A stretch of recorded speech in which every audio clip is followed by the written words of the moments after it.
जिसको काम करने का इच्छा है वो काम खोज लेगा। 2008 मैं ज़रूर विधानसभा का टिकट में मांग रही थी, पर उतना संभव नहीं था। एक तो कांग्रेस का सरकार था, तो एक समस्या हम लोगों को आता था, कोऑपरेट नहीं करते थे। जब मेरे को संपूर्ण रूप से जिम्मेदारी दिया जाएगा तो ज़रूर इसमें हम लोग बहुत अच्छे से अच्छे काम करेंगे। छत्तीसगढ़, झारखंड, उड़ीसा ये जंगल से घिरा हुआ क्षेत्र है, और जब उनका घर को हम लोग काट देंगे तो हमारे घर तो आएगा ही। बिल्कुल डिलिस्टिंग होना चाहिए। एक योजना का लाभ लें और भाई आपका जो बचेगा वो उस लाभ को कोई दूसरा आदिवासी लेगा। छत्तीसगढ़ की सभी बहनों को मैं निवेदन भी करती हूँ, आग्रह भी करती हूँ कि वो आगे आएँ नेतृत्व में, और जितने भी हमारे पुरुष भाई हैं उनके साथ कंधे से कंधे मिला करके छत्तीसगढ़ को चलाने में साथ दे, चाह ले, ठान लें। उसका साक्षात उदाहरण मैं ही हूँ। 13 की उम्र में बिहाव, 15 की उम्र में गौना, ससुराल में संयुक्त परिवार वाले घर द्वारी, 18 में पहुँची तब मुखिया जैसे पूरा जिम्मेदारी। समय के चक्र पलटिस त फिर सुन ले शुरू करने की तैयारी। धान काटना, बोझा ढोना, खेत जाना, फावड़ा चलाना, पर एक सबक, हिम्मत नहीं हारना। लड़का बच्चा ने हुई तो ताना मिलिस, लेकिन देवर मन जैसे बेटा सन माया मिलिस, पति के कदम कदम पे साथ मिलिस। बबल रामायण और महाभारत कहानी के पाठ मिलिस, और एक बात मिलिस कि हमारे राष्ट्रपति ज्ञानी जैल सिंह जी है। जय जोहार, मोर नाम है अंशुमान शर्मा, और आप मन देखा था स्वराज एक्सप्रेस। अतका कन जिन कहानी सुनाए हो और किरदार के नाम है गोमती साय, पत्थल गाँव ले विधायक है, सरगुजा विकास प्राधिकरण के उपाध्यक्ष है। तो हम आज हमार सगा गोमती साय जी है, ओकर से गोट बात करबो। जोहार सगा। जोहार सगा। गोमती जी, बचपन ले आप राष्ट्रपति भले जानते रहे, प्रधानमंत्री कौन है, सांसद कौन है, विधायक कौन नहीं जानते रहे, तो राष्ट्रपति के रल जानते रहे, राजनीति के रल में रुचि कैसे हो गया आपके? अंशुमन जी, सच में अगर बोलूँ तो मैं नहीं जानत रहे कि भाई राष्ट्रपति कौन है और प्रधानमंत्री कौन लगत हैं और मुख्यमंत्री कौन लगत हैं। लेकिन जो परिवार में मैं जन्म ले, वो परिवार एक तो शिक्षित परिवार रही से, लेकिन ओकर साथ साथ में धार्मिक परिवार भी रही से। लेकिन कभी कभी मोर दादाजी हर भाई स्टेट ज़माने में अच्छा पढ़ा लिखा रही से, इंग्लिश मीडियम में पढ़े रही से, तो बहुत बोलत रही से कि देश में इंदिरा गांधी के राज रहीस और ज्ञानी जैल सिंह राष्ट्रपति जी रहीन, तो बहुत कुछ विषय ला तो नहीं पूछत रहीन और चर्चा गलुक नहीं चलत रहीस। लेकिन ज्ञानी जैल सिंह केतका पढ़े रही सोकर अच्छा खासा चर्चा चलत रही से। 7वीं पास ज्ञानी जैल सिंह राष्ट्रपति बन सकते हैं, तो बाकी मतलब कोई भी बन सकता है। इस टाइप का बातचीत जब मेरे दादाजी कहते थे तो हम सुनते थे उसको, और कथा के साथ साथ थोड़ा पीते भी थे वो, तो कथा भी कहते थे। रामायणी तो थे ही, और रामायण और महाभारत का बड़ा अच्छा कथाकार थे, तो कभी कभी देश दुनिया का भी बात करते थे। तो मैं सुनती थी, तो वही राष्ट्रपति जी का नाम आता था ज्ञानी जैल सिंह का, तो बस उसी को जानती थी मैं। और तब से मैं सुनते आ रही थी कि भाई देश में राष्ट्रपति होता है सबसे उच्च पद में, ओकर बाद प्रधानमंत्री होते, ओकर बाद राज्य में मुख्यमंत्री होता है। ये सब तो विषय ही नहीं था, दूर दूर तक नहीं था। लेकिन एक मन में था कि भाई ज्ञानी जैल सिंह 7वीं पढ़ लिख करके राष्ट्रपति बन सकते हैं, तो गांव के लोग भी बन सकते हैं। ये भाव जरूर था, पर सोच नहीं था कि हम वहाँ तक जाएंगे या हमको कुछ राजनीति पॉलिटिकल में आना है, ऐसा कोई विषय नहीं था। अच्छा, जब राजनीति में आए तो आप सबसे ज़्यादा काखर से प्रभावित हो? राजनीति मतलब आपके प्रेरणा कौन है आपके?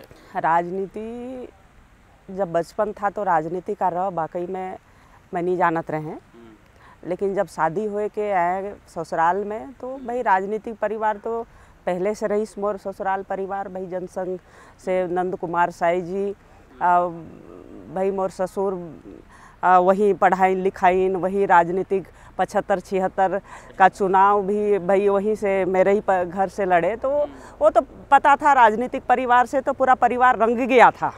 श्रीमान जी शिवराज जी चौहान जी के जब अविभाजित मध्य प्रदेश में थे तो युवा मोर्चा का अध्यक्ष रही से, तब श्रीमान जी सदस्य रही हैं उस कमेटी के। तो आज से ये तो परंपरा से राजनीतिक परिवार, तो राजनीति का जो है बातचीत होता था और चर्चा में आता था। तो सबसे पहले तो कुमार दिलीप सिंह जुदेव जी हमारे जिला के बड़े ही अच्छे नेता थे, छत्तीसगढ़ से भारतीय जनता पार्टी से धाकड़ नेता थे। वो एक प्रेरणा के मेरे बड़ा स्रोत थे और उनका भाषण जब होता था तो हम लोग सुनने के लिए इंतज़ार करते थे कि भाई कुमार साहब का भाषण होगा तो उसके बाद हम जाएंगे। उसके बाद नंद कुमार साई जी, बहुत ही ज्ञानी व्यक्ति, भले ही आज के दृष्टि में सिद्धांतवादी, तो उनका भाषण, ये दोनों नेता हमारे जसपुर जिला के नींव थे राजनीति दृष्टि से। तो इनका भाषण सुनने के लिए जो है हम लोग इंतज़ार करते थे कि भाई ये लोग जब भाषण दें और हम सुने और उसके बाद हमको कहीं जाना है तो जाएं, इस टाइप का भाव था। तो ये लोग मेरे तो बड़े प्रेरणा के स्रोत यही दोनों हैं। इनका प्रेरणा को लेकर के हम आगे बढ़े। खास करके मेरे पतिदेव, वो भी राजनीति से अछूता नहीं थे, वो भी राजनीति से ही बिलोंग करते थे भाई। तो राजनीति का बात भी होता था। मेरे देवर लोग थे, राजनीतिक परिवार होने के नाते राजनीति का चर्चा भी होता था। राजनीति शास्त्र से पढ़े भी थे कई लोग, तो चर्चा होता था कि भाई कौन कौन सा पद में बैठने से कौन कौन सा कार्य किया जाता है, ये सारा तमाम चर्चा तो होता ही था। और ऐसा नहीं था कि मैं राजनीतिक परिवार से हूँ और राजनीति में आऊँगी, ऐसा कोई सोच नहीं था। मैं तो खेती बाड़ी करती थी, एक गृहिणी महिला थी, घर परिवार से घर चलाने का आदत था कि कम बजट में कैसे अच्छा घर चले। इस मतलब उधेड़-बुन में मैं अपना गृहस्थी संभाल रही थी। एक जॉइंट परिवार था, अपना 25 लोगों का जॉइंट परिवार था। और मैं पहली बहुरिया थी, बड़ी बहुरिया थी, आप ही रहे हो? मैं ही थी। वही मुख्य जैसे जिम्मेदारी निभाता था 18 साल की उम्र में। 18 साल की उम्र से, जबकि खेले कूदे के उम्र थे। वो उम्र से हमें जिम्मेदारी पारिवारिक मतलब जिम्मेदारी संभाल के आते। और 4 देवर था, शादी विवाह करना, तमाम तरह की जो जिम्मेदारी था वो बहुत बड़ा जिम्मेदारी था। और उसको फिर एक दिन अचानक ऐसा था कि 2003 में चुनाव होता है, छत्तीसगढ़ का भारतीय जनता पार्टी का सरकार बनता है। तो एक दिन भाई राजनीतिक परिवार होने के नाते राजनीति का चर्चा करने के लिए तो क्षेत्र नेता लोग आते ही हैं। अब डीडीसी जिला पंचायत का जैसे अभी चुनाव हुआ, ऐसे ही बात चर्चा निकलने लगा कि भाई महिला सीट हो गया तो किसको लड़ाया जाए 2005 में। तो निर्णय यही हुआ कि भाई मैडम जी को लड़ा देते हैं। गृहिणी महिला है, घरेलू महिला है, पर लड़ाते हैं, इनसे बेटर मिलेगा नहीं आज के दृष्टि में। उस टाइम तो महिला नेत्री कम से कम थे। तो अब 2005 में मैं जिला पंचायत का सदस्य का चुनाव लड़ी, जीत के आई 2000 क्रमांक 13 से जसपुर जिला से, और सदस्य बन के मैं रही। और तब 2007-6-7 में संगठन का दायित्व मिला साथी में, और जिला का युवा मोर्चा का महामंत्री का जो दायित्व मिला, तो साथ साथ सत्ता का भी और संगठन का भी, दोनों काम साथ साथ में काम करने का अवसर मिला। जो आज इस जगह पे हूँ तो दोनों काम का अनुभव था, जो आज मेरे को यहाँ तक पहुँचने में दिक्कत भी नहीं हुआ और काम करने में भी दिक्कत नहीं होता है। अच्छा, आप पंचायत चुनाव की बात करें गोमती जी, 2005 से आप जिला पंचायत में, फिर जनपद में आए, फिर जिला पंचायत अध्यक्ष भी बने। हाल ही में त्रिस्तरीय पंचायत चुनाव हुए, हम देखत भी हैं अभी भी, लेकिन 20 साल के फासला देखा था का हो गए है। बहुत तक सुधार के अभी भी ज़रूरत है। जैसे हाल ही में कवर्धा के गांव के मामले है, पंचपति मल्ला शपथ दिला देगी इसे, या कई बार जनपद अध्यक्ष के लेके टसल चलते कि भैया हमारे कैंडिडेट ला उठा के ले गए। आपने लेकिन पंचायत चुनाव में ये अभी भी वो अधिकार महिला मल्ला वो ढंग से नहीं मिले हैं, या मतलब आगे आवन नहीं देवा थे? आप क्या सोचते हो के बारे में? अंशुमन जी, एक बात मैं बोलूँ, मैं 25 साल पहले की अगर बात करूँ, मैं मैं गांव की रहने वाली हूँ, जंगल झाड़ की रहने वाली हूँ। और मेरा घर जो है, आप एक आध दिन आप लोग आ सकते हैं, देख सकते हैं मेरा घर का जो बैकग्राउंड है। मैं गांव की हूँ और जो मेरा घर का जो घर है वो सुबासु मोहल्ला में है। अच्छा। जिसको अभी प्रधानमंत्री आवास जिस कैटेगरी को मिलता है उस मोहल्ला में मेरा घर है। और मैं ये कह सकती हूँ कि भाई जब अविभाजित मध्य प्रदेश था तब मध्य प्रदेश की राजधानी भोपाल था, ये लोग नहीं जानते थे। जाना तो छोड़ दीजिए, लोग नहीं जानते थे कि मध्य प्रदेश की राजधानी भोपाल भी है। और भोपाल मतलब जसपुर से भोपाल जाना बहुत टेढ़ाखीर था। मैं तो नंद कुमार साई जी 76-77 से चुनाव लड़े तो किस तरह से नदी नाला को पार कराते थे, हमारे नौकर लोग ले जाते थे रात को। नहीं, भोपाल जाने के लिए। अच्छा, वहाँ विधानसभा भोपाल में रही। भोपाल जाने के लिए कई ठू नदी पार करना पड़ता था, उसको ढो करके पार करते थे। तब का दिन का भी वर्णन सुनी मैं। आज 25 साल हो गया। हमारे यशस्वी श्रद्धेय अटल बिहारी वाजपेयी जी का देन है कि छत्तीसगढ़ बना। और छत्तीसगढ़ बनने के बाद कैपिटल हम लोगों का राजधानी रायपुर हुआ। आज बड़ा आसानी से गांव-गांव के टोला मोहल्ला के लोग जानते हैं, जो सुबासु टोला में रहते हैं, प्रधानमंत्री आवास में रहने वाला मोहल्ला के लोग जानते हैं कि छत्तीसगढ़ की राजधानी कहाँ है। बोलेंगे तो रायपुर जानेंगे। आज वो 25 साल के बाद अंतराल की जो बात मैं बता रही हूँ, आज जब 50% लोग या मैं कहूँ 70% लोग जो है अब छत्तीसगढ़ की राजधानी रायपुर को जानने लगे हैं, ग्रामीण के लोग, और बड़े अच्छे ढंग से जानने लगे हैं। ये फर्क दिखता है। भले ही आज भी 20% लोग जो बचे हैं गांव के लोग, वो नहीं जानते हैं कि राजधानी क्या है, राजनीति क्या है, समान चीज़ क्या है, वो अलग विषय है। आज अगर विकास की मैं बात करूं तो हम लोगों को जसपुर जाने के लिए साइकिल में जाते थे। उस टाइम तो बाईसाइकिल हुआ करता था, साइकिल में जाते थे तो कई रात सो करके जसपुर पहुंचते थे। उस दिन का बात अगर याद करूं और आज बात करूं तो मैं जिला पंचायत की अध्यक्ष भी मैं 2015 से 18 तक रही। और मैं 1.25 घंटा से जसपुर और मेरे घर की दूरी को, मैं फासला को मैं तय करती थी। रोज़ का मेरा अप डाउन रहता था। तो उस दिन को मैं याद करती हूँ और उस दिन को याद करती हूँ। मैं बहुत ज़्यादा उम्र नहीं हुआ है, लेकिन बहुत ज़्यादा जिम्मेदारी होने के नाते मैं सब चीज़ को अनुमान लगाने की, जो मेरा आंकड़ा लगाने की जो मेरा आदत है वो गया नहीं है। तो मैं आंकड़ा लगाती हूँ। उस विकास को देखिए और उस दिन का याद कीजिए, जो आज कितना विकास हो गया है। अब महिलाएं घर से निकलने के लिए तैयार नहीं होती थी। मेरे ही घर में ऐसा होता था कि मैं शादी होके आई तो आप घूंघट लगा करके बाहर जाना। 5 साल तो मैं घर से नहीं निकलने देते नहीं थे।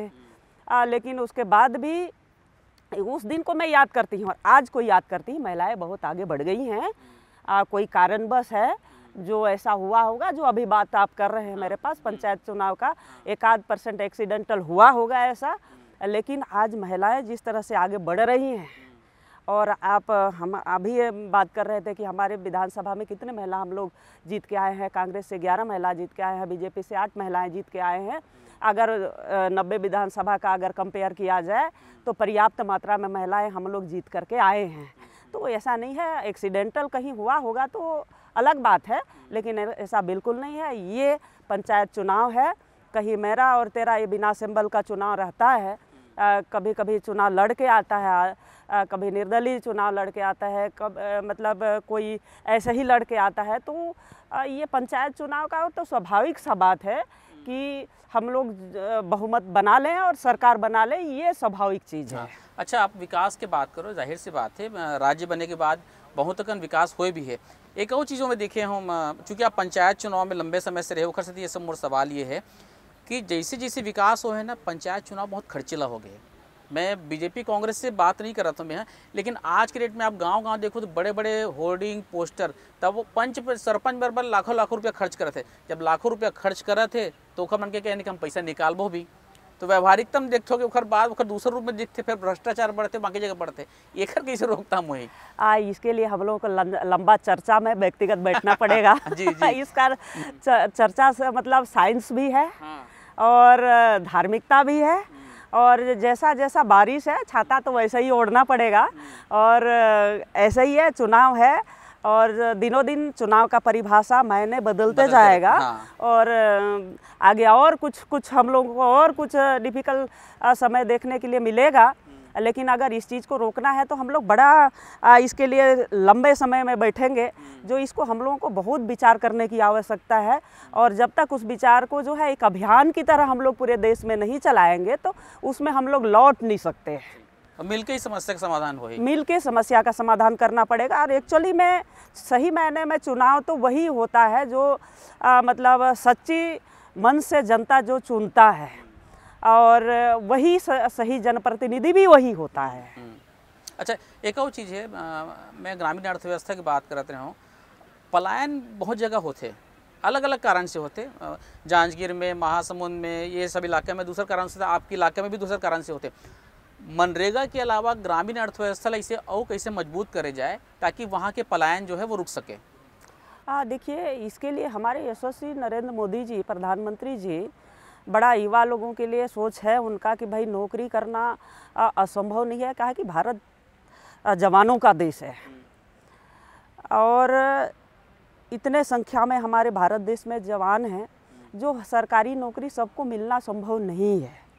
इसीलिए हर अलग अलग क्षेत्र में अपना अपना विचारधारा को, अपना चॉइस लेकर युवा जाएं, खेल जगत में जाएं, उद्योग जगत में जाएं। इस तरह का कई हमारे जो ढांचा है, संघीय ढांचा है, उसमें हमारे अवेयरनेस की ज़रूरत है, व्यापक प्रचार प्रसार की ज़रूरत है। आज 0% में आज ब्याज मिल रहा है। जो लघु उद्योग करे, छोटा उद्योग करे, खेती के माध्यम से। अभी हम लोग लता दीदी के साथ ही बैठे थे, हम लोग दोनों बात कर रहे थे कि भाई मैं एक बार हार गई थी तो हम भाई आप क्या करें, तो मैं खेती को चॉइस की, मिर्चा लगाना शुरू की, टमाटर लगाना शुरू की। अब मैं तो शुरू से ही, मेरा तो खेती किसानी करना मेरा तो 17 साल का अनुभव रहा है। धान लगाना और फल फूल लगाना, ये सब मेरा जीवन का बड़ा अहम हिस्सा है।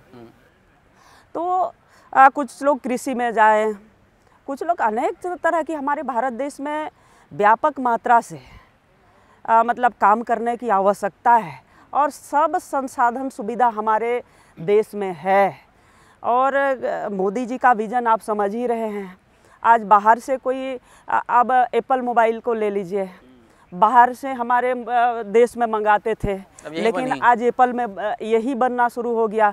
बाहर हमारे लोग, हम लोग बाहर भेज रहे हैं। आज हमारे कितने युवा एप्पल मोबाइल में काम करने लगे हैं। ये छोटा सा उदाहरण है। ये गांव-गांव में भी हम लोग कई चीज़ों को स्थापित किया जा सकता है, कई चीज़ों को, खेती किसानी को, अब उद्योग को, व्यापार को, अब बहुत सारा काम है। आज अब सोशल मीडिया में आ सकते हैं, सारा चीज़ दरवाज़ा खुला है। लेकिन हमारे लोग सही, हमारे बच्चे कॉन्सेंट्रेट करें कि भाई मेरे को किस दिशा में बहना है, किस दिशा में काम करना है, कौन सा मेरा चॉइस हो। बस चॉइस करने का समय है, और उसमें लक्ष्य लेकर के काम करने की आवश्यकता है। बाकी काम की कमी हमारे भारत देश में नहीं है, इंटेलिजेंट का भी कोई कमी नहीं है। एक से एक ज्ञानी भारत देश में मिलेंगे गारंटी के साथ। और बिल्कुल मेरे को ऐसा नहीं लगता है कि कुछ चीज़ लोग चाह लें, ठान लें, उसका साक्षात उदाहरण मैं ही हूँ। बिल्कुल हम तो देखते हैं ना। अच्छा, एक और चीज़ है कि ऐसे नहीं कि सरकार बहुत अकन स्कीम लेके आते हैं, योजना भी लेके आते हैं। मोर ये मतलब प्रत्यक्ष मोर अनुभव भी है, और मैं देखे भी, एक्सपीरियंस भी करे हूँ कि लोगन मन ना योजना के बारे में पता ही नहीं रहा है। हम कतको अवेयरनेस प्रोग्राम चला लन, कतको जागरूक कर लन। सरकार चाहे कोई भी सरकार रहे, अतका संसाधन मुहैया कराते हो, मतलब सुविधा देवाते, अलग अलग स्कीम देवाते, सब्सिडी देवाते। बेशक मतलब थोड़ा सा जागरूक करे की जरूरत है, बताया जरूरत है भी आप मन के पास ये काम हो सकते, अतका आप लोन ले सकते हो, अतका फ्री में मिल सकते, वो भी बहुत ज़रूरत है करे की। अब ये कंटिन्यूस प्रोसेस है। देखिए, जिसको काम करने का इच्छा है वो काम खोज लेगा, और जिसको काम करने का इच्छा अगर कम हो तो नहीं खोज पाएगा। पर सरकार का इतना स्कीम है, केंद्र सरकार का, राज्य सरकार का, और हमारे में तो आप लोगों के माध्यम से हमारे हर युवा नौजवान बेटा और बेटियों के पास पहुंचाना चाहती हूँ इस आवाज़ को कि आप लोग स्वयं आगे आकर के हम लोगों के साथ डायरेक्ट जुड़े। आप चौथे स्तंभ के प्रतिनिधित्व करते हैं, हम लोग जनप्रतिनिधि हैं, हम लोगों के साथ टाई अप रहे और हम लोगों का भी जो काम है कि वहाँ तक पहुँचे।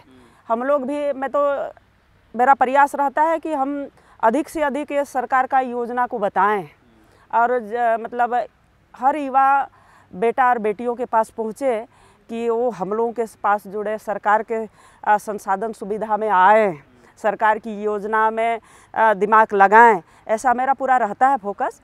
और आप देख भी रहे हैं जितना हम लोग मेहनत कर रहे हैं, लगभग 100% तो नहीं बोलूँगी, लेकिन 20% 25% लोग हर साल मतलब फोकस अपना करते हैं और काम में लग भी जाते हैं। आज स्किल डेवलपमेंट, कौशल विकास में योजना इतना अच्छा चल रहा है। जब मैं 2015-16 में थी, तब कौशल विकास में जो हम लोग ट्रेनिंग कराते थे बच्चे लोगों को, 20,000, 25,000, 10,000, 15,000 बाहर कंपनी में हम लोग काम करने के लिए भेजते थे। कोरोना काल आया, कोविड काल में उन लोगों को वापस बुलाना पड़ा, लेकिन अच्छा खासा काम किए वो लोग और सीख के आए और बड़ा अच्छे ढंग से काम किए। तो इस तरह का काम है जो काम करने की अवेयरनेस की ज़रूरत है, प्रचार प्रसार की ज़रूरत है। बाकी हमारे बच्चे उतना कमज़ोर नहीं हैं और जितना मतलब आज सोशल मीडिया में, टेक्निकल में इतना अच्छा काम वो लोग, मतलब दिमाग तेज़ हो गया है कि हम लोगों को बहुत ज़्यादा बताने की ज़रूरत नहीं है। आजकल सरल पोर्टल है, उसके माध्यम से भी आजकल पोर्टल खोल के बच्चे लोग अपना काम शुरू कर दे रहे हैं। अच्छा, 2019 में आप जिला पंचायत अध्यक्ष सीधा संसद के टिकट मिली, अतका जल्दी मतलब लगे रही इसके मिल जाही मोला, कैसे रही अनुभव आपके सांसद? नहीं, ऐसा कुछ भी नहीं। 2008 मैं ज़रूर विधानसभा का टिकट में मांग रही थी, पर उतना संभव नहीं था कि भाई हर किसी को मांगते ही कुछ चीज़ मिल जाए, ऐसा भी नहीं है। लेकिन लोकसभा के लिए मैं तो दूर दूर तक नहीं सोची थी, लोकसभा का तो बिल्कुल हमारे मन में था ही नहीं। लेकिन मोदी जी का एक था कि भाई छत्तीसगढ़ में 11 के 11 सांसद लोगों को हम लोग इस बार नए लोगों को देंगे। तो उसी रणनीति के तहत जो है नए सांसद के रूप में मैं 2019 में सांसद का टिकट मिला और बिल्कुल विश्वास नहीं था, लेकिन टिकट मिला तो बड़े अच्छे ढंग से। बड़ा विपरीत परिस्थिति था छत्तीसगढ़ में, भाई कांग्रेस का सरकार था, बीजेपी का, तो हमारे सरगुजा संभाग में 14 के 14 विधायक कांग्रेस से ही थे। लेकिन बड़े अच्छे ढंग से कार्यकर्ताओं का मेहनत रहा, नेताओं का मार्गदर्शन था, जो जीत के भी आए।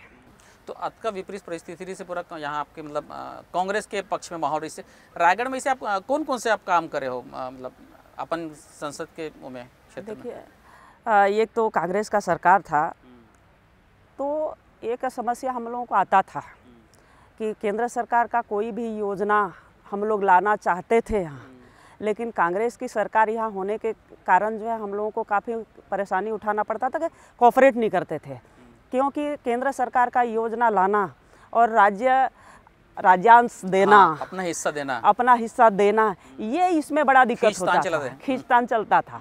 पर जो 100% केंद्र सरकार का योजना यहाँ लाना था, वो सब चीज़ हम लोग लाते थे। जैसे रेलवे स्टेशन बनना, हाईटेक रेलवे स्टेशन बनना, जैसे रायगढ़ लाए, खरसियाँ लाए, ये जहाँ जहाँ केंद्र सरकार का योजना था, जैसे मतलब national highway, Bharatmala express way, ये सब आज कितना अच्छा बन रही है। आपका बिलासपुर से आप सीधा जसपुर जिला होते हुए धनबाद चढ़ेंगे, धनबाद से सीधा आप दिल्ली पहुँच, ये केंद्र सरकार की योजना है।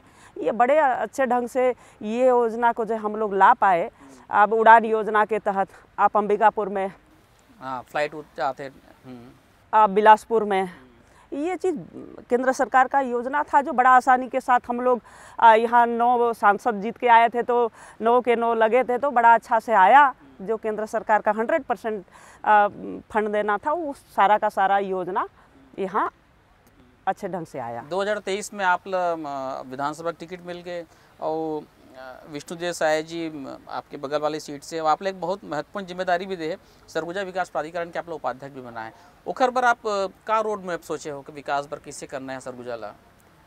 देखिए, सरगुजा वाकई में विकास करने के लिए अपार संभावनाएं हैं और जसपुर के जनता उद्योग नहीं चाहती है वहाँ कि भाई हमारे जसपुर ज़िला में हमारा जो प्राकृतिक सौंदर्य है वो तहस नहस हो जाए, वायु प्रदूषण हो जाए।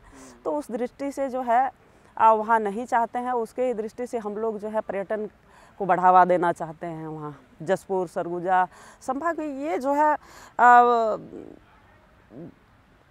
ये एक तो प्राकृतिक सौंदर्य से आच्छादित है, और पर्यटन हो गया, ग्रीनरी हो गया, खेती किसानी हो गया, ये सब चीज़ में हम लोगों को बढ़ावा देना चाहिए। ये हम लोग फोकस करेंगे। और सरगुजा विकास प्राधिकरण का उपाध्यक्ष होने के नाते मैं अपना सरगुजा का जो बेहतर हो सके उस दिशा में मैं विचार ज़रूर करूँगी। मेरा ये सुनियोजित है कि जब मेरे को संपूर्ण रूप से जिम्मेदारी दिया जाएगा तो ज़रूर इसमें हम लोग बहुत अच्छे से अच्छे काम करेंगे, ऐसा मेरा विचार है। अच्छा, बचपन में आप बहुत गाना सुने हो, एक था गाना आपके फेवरेट रिश्ते नफरत की दुनिया छोड़ के, है ना, खुश रहना मेरे यार। तो मुझे सवाल ये है कि वो हाथी मेरा साथी पिक्चर के गाना है, ठीक है, और आपके क्षेत्र में हाथी और मनुष्य के बीच द्वंद्व बहुत रही थे, बहुत दिक्कत भी है, समस्या विकराल है। अब वो पूरा छत्तीसगढ़ की समस्या बन गए है। हम ओखर क्षेत्र में अतिक्रमण करबो तो वन परेशान होबे करी। एक अब तो देखा तो कई करंट से हाथी मन मरे है, समस्या का समाधान करे पड़ी कि हमारे जीव वन्य प्राणी तेखा मन सुरक्षित रहा है। देखिए, हाथी एक्चुअली में मैं 2005 में मैं जिला पंचायत के सदस्य की चुनाव लड़ी, तो मैं सभापति बनी थी वन विभाग की। और 2006-07 में हाथी प्रभावित क्षेत्र बन गया था जसपुर, शुरू हो गया था मोमेंटिंग। और हम डीएफओ साहब के साथ हम बैठते थे कमेटी में, तो बात होता था, कभी इसका घर तोड़ दिया, कभी इसका फसल खा लिए, तो कभी इसको मार दिया, तो कभी हाथी को मार दिए, इस टाइप का कई तरह का आता था शिकायत। तो हम बैठते थे तो साहब मतलब इतना हाथी यहाँ फसल नुकसान करता, तो बैठती थी तो बोलती थी कि एक शोध किए उसमें हम लोग कि हाथी एक्चुअली में हमारे छत्तीसगढ़ में नहीं है। हाँ, छत्तीसगढ़ में ये हाथी जो है उड़ीसा का है। काहे कि एनटीपीसी काटना शुरू किया हिमगिर जंगल को, जो जसपुर साइड में जो हाथी हैं उसके विषय में बात करूं, ये उड़ीसा का हाथी है। तो मुआवजा कम मिलता था, फसल नुकसान करता था। तो हम बोलते थे कि इतना कम मुआवजा कैसे मिलता है। तो उस बड़ा विचार किए तो बोले कि ये छत्तीसगढ़ का हाथी नहीं है, और छत्तीसगढ़ में हाथी नहीं होने के नाते जो है उस टाइम मुआवजा का कोई प्रावधान था ही नहीं, तो उसको जो है अब करना पड़ेगा। तो हम लोग जो है बड़ा संघर्ष किए उसमें। पहले तो जसपुर से ही शुरू हुआ और उसके बाद धीरे धीरे मुआवजा भी बढ़ा और सारा चीज़ होते गया। और हाथी से बचाव करने का एकमात्र हम लोगों के पास उपाय है कि सतर्कता बरतना। और काहे कि मैं तो जंगल किनारे रहती हूँ, मेरे घर के पास तो हाथी का आना जाना साल भर में कम से कम 200 बार रहता है। साल भर में 10 बार आना जाना करता है, काहे कि जंगल क्षेत्र से लगा हुआ है मेरा घर, तो आना जाना लगा रहता है। तो हम लोग जो है बहुत सारा का उपचार कर देखे कि हाथी से बचाव कैसे करना है। लेकिन हम लोगों के मन में एक चीज़ आया कि भाई अगर हाथी से बचाव करना है तो अगर घर से निकलने से पहले हाथ में टार्च रहे, पहले आसपास को आप मतलब टार्च दिखा के निकलें, ताकि भाई हाथी से मुठभेड़ ना हो। और हाथी ऐसा जानवर है जो पता भी नहीं चलता है कि खड़ा है सामने, और पता ही नहीं चलता है। वो बड़ा दिमागदार जानवर है। तो हम उसके बाद में थोड़ा मन में आया कि भाई गांव में कैसे सूचना किया जाए। रात को अधिकतर हाथी जो है रात को ही निकलता है, और सूचित कैसे हो कि घर घर तक पहुँचे कि अलर्ट हो जाए वो लोग। तो हमारे मन में एक चीज़ आया कि घंट घर में रखा जाए, और जब हाथी के आहट मिले तो घंट बजाना चाहिए। तो और गांव के लोग और वैसे ही करने लगे। हमारे घर में जब घंट बजता था तो पूरा गांव के लोग अलर्ट हो जाते थे कि अब हाथी आ गया है। सिंगार, हम लोग के परिवार को सिंगार परिवार बोलते हैं। अच्छा। गांव के लोग सिंगार घर बोलते हैं। हाँ। तो जब घंट बजता था तो पता चल जाता था लोगों के हाथी अब मुंडाडी गांव में आ गया है, अब हम लोगों को जाग के सोना है अब। तो इस टाइप का है। हाथी से बचना है तो उसका उपाय निगरानी रखना है। अब तो खैर जीपीएस के थ्रू अलर्ट भी हो रहा है, अब गांव-गांव में व्हाट्सएप के जरिए माध्यम चला था कि कहाँ-कहाँ कैसे मूवमेंट चला था। लेकिन जंगल कटाई भी रोकल पड़ी, ये बड़ा विषय है। काहे कि छत्तीसगढ़, झारखंड, उड़ीसा ये जंगल से घिरा हुआ क्षेत्र है। और जब उनका घर को हम लोग काट देंगे तो हमारे हमारे घर तो आएगा ही। तो उसके चलते ना जंगल को हम लोगों को बचाने की आवश्यकता है, ताकि उन लोगों को जगह ज़मीन मिल जाए और हम लोग भी सुरक्षित रहें और वो लोग भी सुरक्षित रहे, ऐसा हम लोगों को बनाना चाहिए। अच्छा, आपके क्षेत्र में एक और मुद्दा है, वो है धर्मांतरण के। सबसे बड़े चर्च एशिया के दूसरा नंबर के आपके आसपास ही है। लगातार मुद्दा उठते भी रोके पर, मतांतरण रोके पर ऐसे का कड़े कानून बनाया जाए, जन जागरूकता अभियान चलाया जाए, घर वापसी चला तो अपन जुदेजी भी चलाते रही से अपन भी सक्रिय सहयोग रहती पर मिले, और का करे जाए। देखिए उसमें जसपुर ज़िला तो भाई बहुत प्रभावित ज़िला है और धर्मांतरण का जो लार्जेस्ट सेकेंड नंबर का जो चर्च घर है, और धर्मांतरण बड़ा बेहद रूप से हो रहा था, लेकिन कुमार दिलीप सिंह जुदेव जी मिशन घर वापसी का जो अभियान चलाए तो बहुत हद तक रोकथाम हुआ। और उसके लिए जो है एक सरकारी शासकीय एक रणनीति होना चाहिए। रणनीति में ये होना चाहिए कि भाई आप धर्मांतरण कर रहे हैं तो आपका जाति को भी वर्णन करना चाहिए कि आप क्रिश्चियन धर्म अपना रहे हैं तो आपका जाति क्रिश्चियन भी लिखना चाहिए। मैं कई जगह जसपुर ज़िला में मैं उसका साक्षात मेरे पास प्रमाण है, जो मिशनरी जो क्रिश्चियन धर्म अपनाए हैं वो अल्पसंख्यक का भी लाभ ले रहे हैं और आदिवासियों का भी लाभ ले रहे हैं। ये बड़ा विसंगति यार, बड़ा विषय है, सोचनीय विषय है। अच्छा, लगातार मांग मैं आप लोग माफ़ी चाहता हूँ टोका, तो डीलिस्टिंग होना चाहिए कि नहीं होना चाहिए? भाई जो लाभ मिला थे वो दोबारा आरक्षण के लाभ कवर मिलना चाहिए। बिल्कुल डीलिस्टिंग होना चाहिए। भाई आप एक योजना का लाभ लें और भाई आपका जो बचेगा उस लाभ को कोई दूसरा आदिवासी लेगा। आप या तो या अल्पसंख्यक का लाभ लो, आप जाति में आप धर्म को भी लिखवा लो भाई क्रिश्चियन धर्म, और आप उसी के अकॉर्डिंग जो है आप उसका लाभ लीजिए। और एक तरफ आप अल्पसंख्यक का भी लाभ ले रहे हैं और दूसरा तरफ आप आदिवासी का भी लाभ ले रहे हैं। तो इसीलिए मेरा मानना है कि डीलिस्टिंग तो होना ही चाहिए और डीलिस्टिंग के हिसाब से जो है सरकार को अपना कानून मतलब कानून कड़े बनना चाहिए। बिल्कुल। अच्छा, चूँकि धर्म की बात होती रही, बचपन से आपके अध्यात्म में भी रुचि रहे है, समाज पर भी आप लगातार काम करते रहे, कमर समाज में भी आपकी अच्छी पैठ है, राजनीति में चूँकि आप हो, आप आध्यात्म, समाज और राजनीति ये लाभ कैसे देखते हो? देखिए मैं तीन चीज़, समाज, पहले आध्यात्म, समाज, फिर राजनीति, बिना मतलब धर्म का, बिना अध्यात्म का आज समाज पैदा नहीं हो सकता। और समाज है और समाज के बिना राजनीति नहीं हो सकता। ये तीनों चीज़ जो है एक दूसरे के पूरक है।